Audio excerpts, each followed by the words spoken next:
Assalamualaikum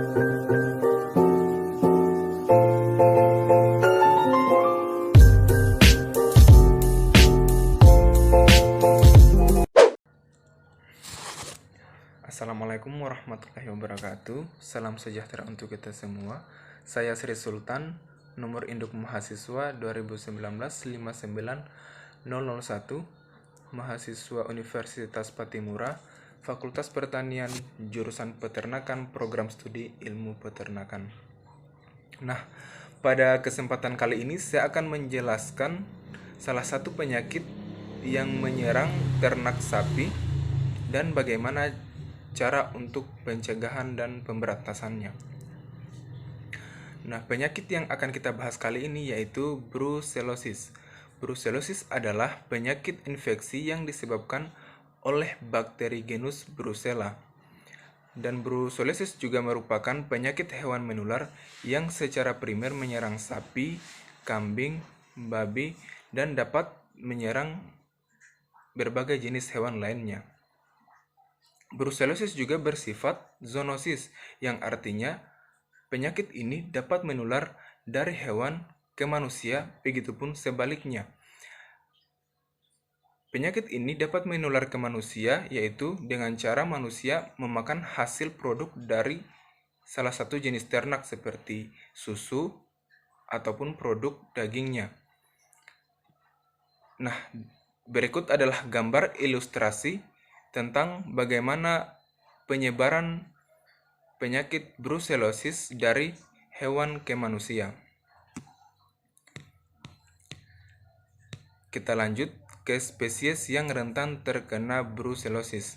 Spesies yang rentan terkena brucellosis seperti saya jelaskan di awal tadi, yaitu sapi, kambing, babi, dan dapat menyerang jenis hewan lainnya. Cara penularan. Nah, penularan pada hewan terjadi melalui saluran pencernaan, saluran kelamin, dan mukosa atau kulit yang luka. Pada sapi dan kambing, penularan melalui perkawinan sering terjadi, sehingga pemacek yang merupakan reaktor harus dikeluarkan. Di Denmark, pernah terjadi kerugian besar akibat penggunaan semen yang dicemari Brucella untuk inseminasi buatan. Penularan melalui saluran kelamin juga banyak terjadi pada babi dan anjing. Selain itu, penularan dapat juga terjadi secara mekanis melalui insekta. Selanjutnya, pengenalan penyakit. Nah, yang pertama, gejala klinis. Pada sapi, gejala klinis yang utama ialah keluron, di mana keluron ini adalah penyakit yang menyerang sistem reproduksi pada suatu ternak. Keluron yang menular dapat diikuti dengan kemajeran temporer atau permanen dan menurunnya produksi susu. Keluron yang disebabkan oleh Brucella biasanya akan terjadi pada umur kebuntingan sekitar 5-8 bulan atau biasa disebut trimester ketiga. Sapi dapat mengalami keluron 1, 2, atau 3 kali kemudian memberikan kelahiran secara normal. Sapi terlihat sehat walaupun mengeluarkan cairan vagina yang bersifat infeksius. Cairan janin yang keluar waktu terjadinya keluron berwarna keruh dan dapat merupakan sumber penularan penyakit yang baru. Selain gejala-gejala di atas, sering pula ditemukan kebengkakan pada persendian lutut, karpal, dan tarsal. Masa inkubasi penyakit ini belum diketahui dengan pasti. Pada sapi berkisar antara 2 minggu sampai 8 bulan atau lebih lama. Nah, jadi ini adalah ilustrasi bagaimana akibat dari masuknya bakteri ini pada ternak sehingga terjadi infeksi pada saat ternak betina mengalami kebuntingan. Ini biasanya terjadi pada kebuntingan berumur 7 bulan, anak yang dilahirkan lemah kemudian mati, dan dapat terjadi gangguan alat reproduksi sehingga hewan menjadi mandul, majer temporer atau permanen. Pada sapi perah, produksi air susunya dipastikan akan menurun. Kemudian kita lanjut pada patologi. Perubahan yang terlihat adalah penebalan pada plasenta dan bercak-bercak merah pada permukaan lapisan chorion. Cairan janin terlihat keruh, berwarna kuning kecoklatan, dan kadang-kadang bercampur nanah. Untuk diagnosa, dugaan adanya brucellosis timbul apabila ditemukan terjadinya keluron dalam kelompok ternak yang diikuti menghilangnya penyakit itu. Keluron biasanya ditemukan pada trimester terakhir atau umur pedet 6 bulan atau lebih. Kemudian kita masuk pada pengendalian.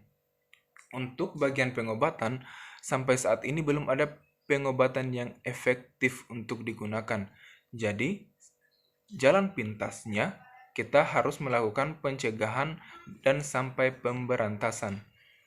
Untuk pencegahan, usaha-usaha pencegahan terutama ditujukan kepada tindakan sanitasi dan tata laksana. Yang pertama, faktor sanitasi merupakan unsur penting dalam program pencegahan brucellosis, yang yaitu sisa-sisa abortus, yang sisa-sisa sapi atau janin yang tidak jadi tadi, yang bersifat infeksius, disuci hamakan dengan membakar fetus dan plasenta dan vagina yang mengeluarkan cairan. Harus diirigasi, disinfektan atau antibiotik selama 1 minggu. Disinfektan yang dapat dipakai yaitu fenol, kresol, atau amonium. Kemudian, hindarkan perkawinan antara pejantan dengan betina yang mengalami keluron.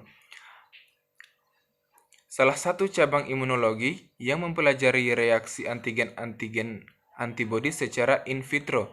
Reaksi serologis dilakukan berdasarkan asumsi bahwa agen infeksius memicu host untuk menghasilkan antibodi spesifik yang akan bereaksi dengan agen infeksius tersebut.